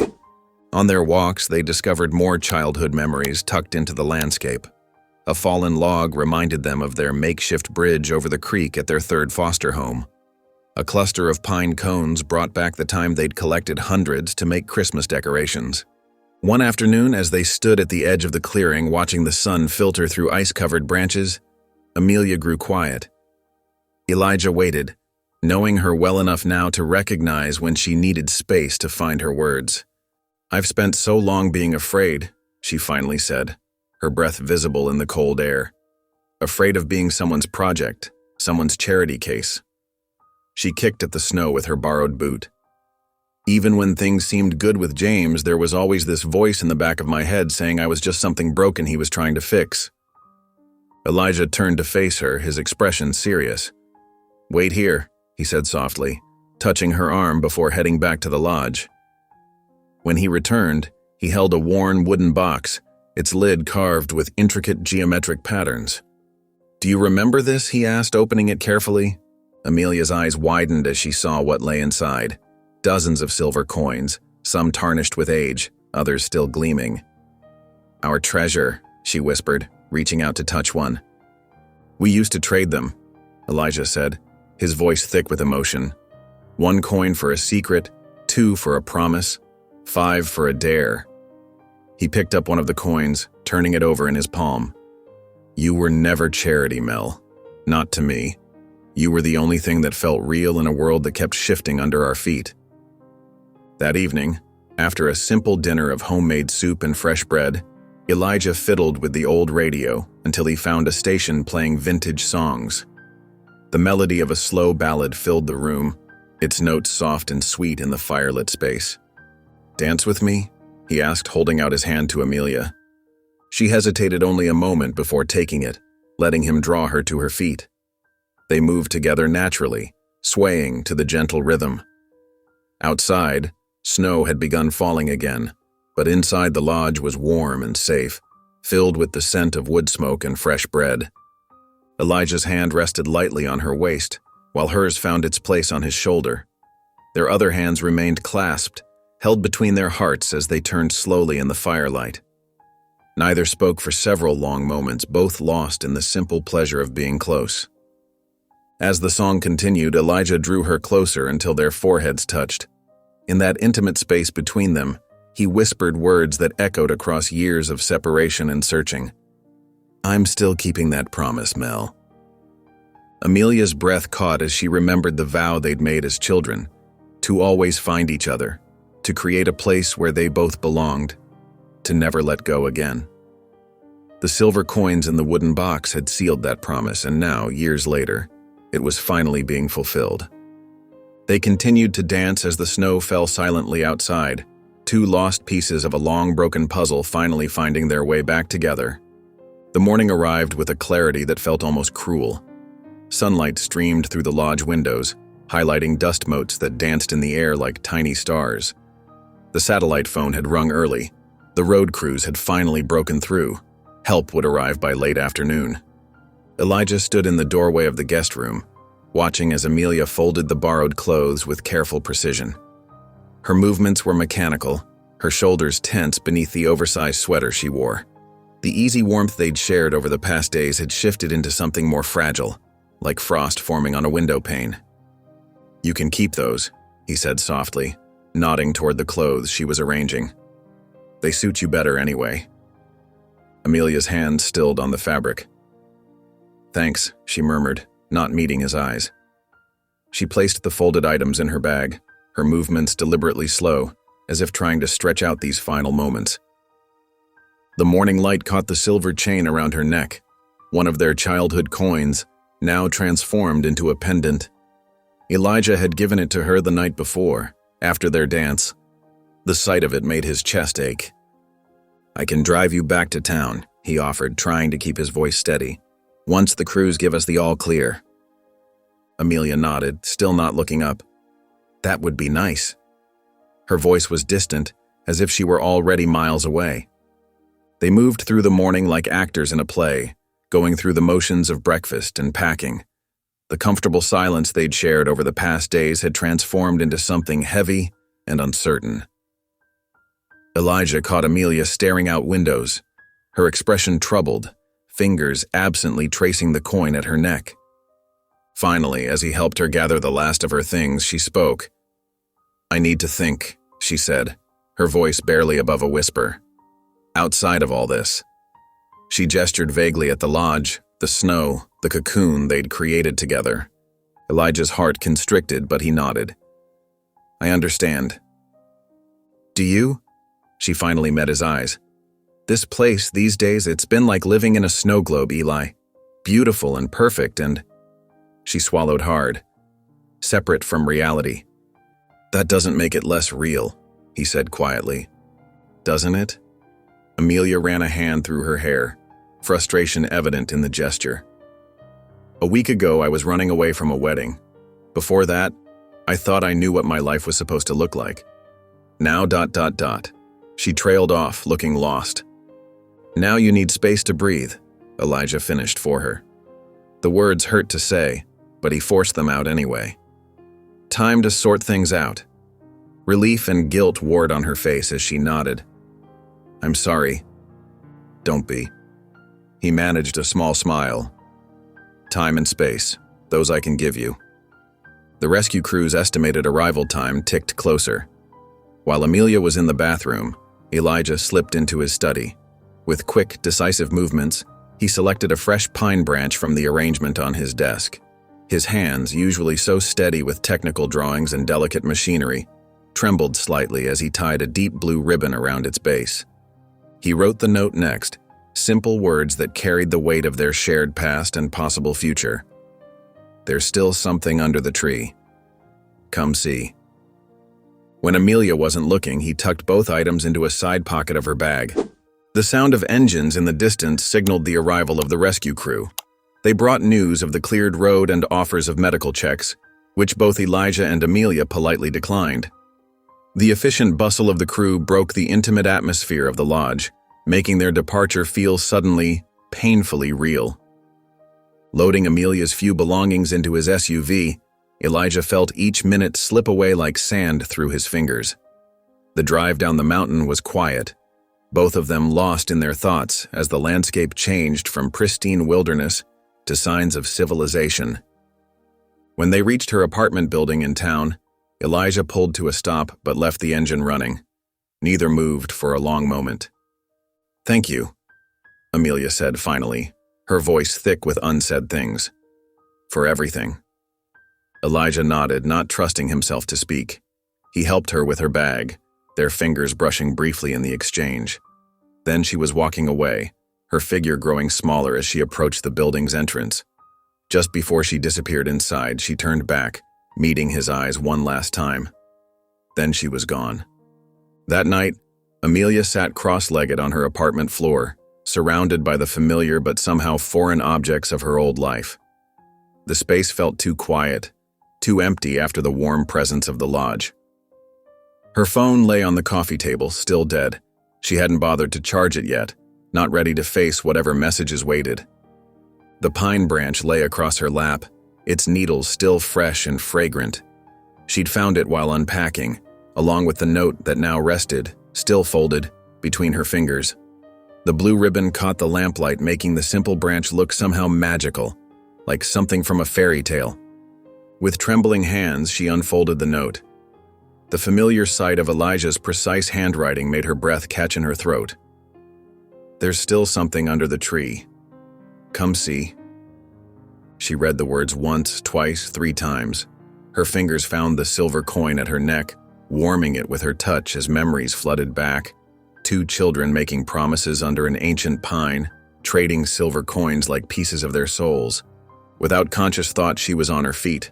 She grabbed her coat from the hook by the door, her keys jingling as she snatched them from the bowl. Her heart pounded with certainty, fear, and something that felt remarkably like hope. The door closed behind her with a decisive click, leaving her apartment silent and empty, the pine branch still lying where she'd dropped it, its ribbon gleaming in the lamplight. Dawn painted the sky in gentle strokes of pink and gold as Amelia's borrowed car wound its way up the mountain road. The pine branch lay on the passenger seat, its blue ribbon catching the early morning light. Each curve in the newly cleared path brought fresh butterflies to her stomach, a mixture of anticipation and nervous energy that made her grip the steering wheel tighter. The familiar scenery passed by her window, snow-laden evergreens, rocky outcrops dusted white, the occasional glimpse of distant peaks through the trees. But everything looked different now, transformed by the light of morning and the weight of possibility in her heart. She'd left her apartment just before midnight, driving through the dark with only her thoughts for company. The silver coin still hung warm against her chest, a constant reminder of childhood promises and newfound truth. She'd stopped only once, at a small 24-hour diner, where she'd sat nursing a cup of coffee until the sun began to rise. The waitress had given her curious looks, a woman alone, dressed for winter, but somehow looking lost in thought rather than truly cold.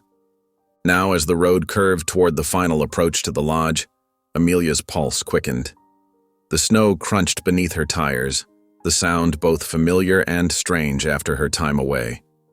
The trees seemed to lean in closer here, their branches heavy with fresh snow, creating a tunnel of white that led her forward.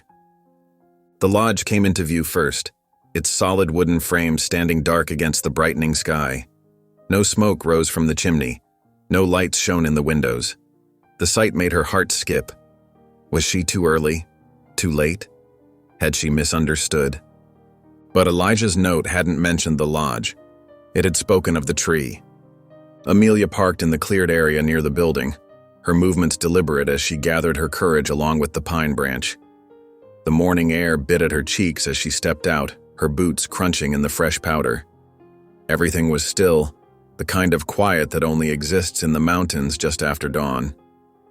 She began walking toward the tree line, following a path she somehow remembered despite the years and snow. The pine branch swung gently in her grip, its needles brushing against her coat. Each step felt weighted with meaning, like she was walking not just through snow but through time itself. The clearing opened up before her, a perfect circle of white surrounded by towering pines, and there, standing ancient and proud at the far edge, was their tree. Sunlight filtered through its branches, creating a pattern of light and shadow on the snow beneath. Amelia's breath caught in her throat as she approached. No footprints marked the snow around the tree. If anyone had been here recently, the fresh powder had hidden all trace. But as she drew closer, she saw it. A small wooden bench, tucked perfectly between two massive roots that curved up from the ground like protective arms. The craftsmanship was exquisite, every line speaking of careful attention and skilled hands. The wood had been polished to a soft glow, and there, carved fresh and deep into the surface, were their initials, E+M. Amelia ran her fingers over the letters, feeling the sharp edges of new cuts mixed with the weathered grooves of old ones beneath. Centered on the bench's smooth surface sat a wooden box, small enough to fit in her palm. It was made from the same wood as the bench, with delicate geometric patterns carved into its sides. The kind of precise technical designs that spoke of Elijah's engineer's mind mixed with an artist's heart. Her hands trembled slightly as she picked it up. The lid opened on silent hinges, revealing a cushion of deep blue velvet. Nestled in its center lay a ring that made her heart stop. It wasn't a traditional engagement ring, no diamonds or precious stones. Instead, it was crafted from silver that she recognized instantly. The same silver as their childhood coins, melted down and transformed. The band twisted in an infinite loop, small geometric patterns matching those on the box etched into its surface. It caught the morning light and seemed to glow from within. Beside it lay a small card, crisp white against the blue velvet. Amelia lifted it with careful fingers, her heart pounding as she read the simple words written in Elijah's precise hand. No contracts. No conditions. Just us. Will you still be my promise? The sound of snow crunching behind her made her turn. There stood Elijah, emerging from behind the massive trunk of their tree. He looked different than he had at the lodge, more vulnerable, less certain. His usual calm demeanor had given way to something raw and honest, his eyes fixed on her face as if trying to memorize every detail. He'd clearly been out here for hours. Snow dusted his dark hair and the shoulders of his coat. His cheeks were red from cold, but his hands were steady as they hung at his sides. He didn't move closer, giving her space to choose, to decide. Amelia looked at him, really looked at him. She saw the boy who had once shared his silver coins, the man who had never stopped searching, the soul who had recognized her even when she'd forgotten herself. In his eyes, she saw home. The box and card fell softly into the snow as she moved. Her steps were swift and sure, carrying her straight to him without hesitation. Her hands found his face, cold skin warming beneath her touch, and she pulled him down to meet her lips. The kiss was everything. Recognition and homecoming, apology and promise, ending and beginning all at once. She felt his arms wrap around her, strong and secure, felt the wetness on both their cheeks as tears fell freely in the morning light. When they finally pulled apart just enough to breathe, Amelia rested her forehead against his. The words came easily now, truth in its simplest form. I'm home. 1 year later, the mountain lodge glowed with warmth against the winter landscape. Fairy lights twinkled along the eaves, their gentle radiance reflecting off the fresh snow. Inside, the scent of cinnamon and apple cider mingled with the sound of children's laughter echoing through the wooden halls. Through the large windows, small figures darted across the snow-covered clearing, engaged in an enthusiastic snowball fight. Their colorful winter coats created bright spots of movement against the white backdrop. A volunteer in a red scarf supervised from the porch, occasionally calling out reminders to be careful. Inside the lodge's spacious kitchen, several volunteers worked in cheerful chaos, preparing dinner for the weekend retreat. Steam rose from large pots of soup, and the counter was lined with fresh-baked bread. The space had been renovated over the past year, expanded to accommodate groups while still maintaining its cozy charm. Amelia stood at the center island, her silver ring catching the light as she showed a young girl how to properly knead dough. Flour dusted her dark sweater, and her hair was pulled back in a messy bun. The ease in her movements, the gentle way she guided small hands through the motions, spoke of someone who had finally found her place in the world. Elijah moved between the great room and the kitchen, carrying extra chairs and helping set up craft supplies. He'd kept his engineer's precision, but lost the rigid formality that once characterized his movements. Now he moved with the relaxed confidence of someone truly at home, stopping occasionally to high-five a passing child or answer a volunteer's question. The lodge itself had transformed while somehow staying exactly the same. New furniture mixed seamlessly with old pieces, creating comfortable reading nooks and activity spaces. The walls, once sparse, now held artwork created by their young visitors. The fireplace remained the heart of the great room, but now a handcrafted sign hung above it, carved with careful attention to detail. The Pines, where lost things are found again. Near the window seat, a group of teenagers huddled around the leather-bound journal that once held Elijah's sketches and searches. Its pages had multiplied over the year, filled now with different handwriting styles, some neat, some messy, all genuine.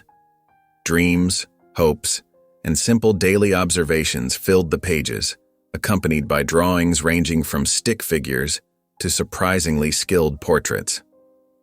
A young boy sat cross-legged in the window seat, carefully writing in the journal. His tongue stuck out slightly in concentration as he detailed his hope of becoming a veterinarian. Beside him, an older girl sketched what appeared to be a dragon, adding careful shading to its scales. The afternoon light began to soften, casting long shadows across the snow outside. Volunteers called the children in from their play, helping them remove wet boots and mittens. The air filled with the chaos of young voices sharing stories of their snow adventures, mixing with the clatter of plates being set out for dinner. Amelia watched it all from the kitchen doorway, her heart full. She caught Elijah's eye across the room, and they shared a smile that held volumes of understanding. This was what they dreamed of as children, creating a safe place where other foster kids could feel wanted, could belong, if only for a weekend. As the volunteers began serving dinner, Amelia and Elijah slipped outside. The cold air was refreshing after the warmth of the kitchen, and fresh snow crunched beneath their boots as they made their way toward the old pine tree. Their footprints followed a well-worn path, one they'd walked countless times over the past year. The tree stood as it always had, proud and ancient against the darkening sky. Its trunk bore the marks of time and love, their original initials, E+M, still visible beneath years of bark growth. Newer marks had joined them, each one representing a milestone in their shared life. Elijah pulled out a small carving knife, its handle worn smooth from use. He handed it to Amelia, who accepted it with practiced ease. Together, they carefully carved a small new initial into the bark, J for Jamie, the first child they'd fostered together. The letter was small but distinct, joining their family's growing story on the living canvas of the pine's trunk. Behind them, laughter erupted from the direction of the lodge. 2 children had escaped the dinner preparations and were chasing each other through the snow, their joy pure and uninhibited. The sound echoed through the trees, bringing smiles to both Amelia and Elijah's faces. Elijah wrapped his arms around Amelia from behind, pressing a gentle kiss to her forehead. The familiar scent of pine needles and winter air surrounded them as he spoke softly. "Every promise I kept brought me back to you." His voice held the weight of their shared past and the lightness of their present happiness. Amelia leaned back against him, her hands finding his where they rested at her waist. The silver ring on her finger had developed a soft patina over the year, but it still caught the fading light. She smiled, turning slightly to meet his gaze. "Then let's keep making new ones," she replied, her voice warm with certainty and love. They stood there together as the sun painted the sky in shades of pink and gold, their shared dream realized in the sounds of laughter and life that filled the clearing around them. The old pine tree stood sentinel over it all, bearing witness to promises kept and new ones yet to be made. If you enjoyed the story of Amelia and Elijah, I handpicked this next story that you will enjoy. Please don't miss this one.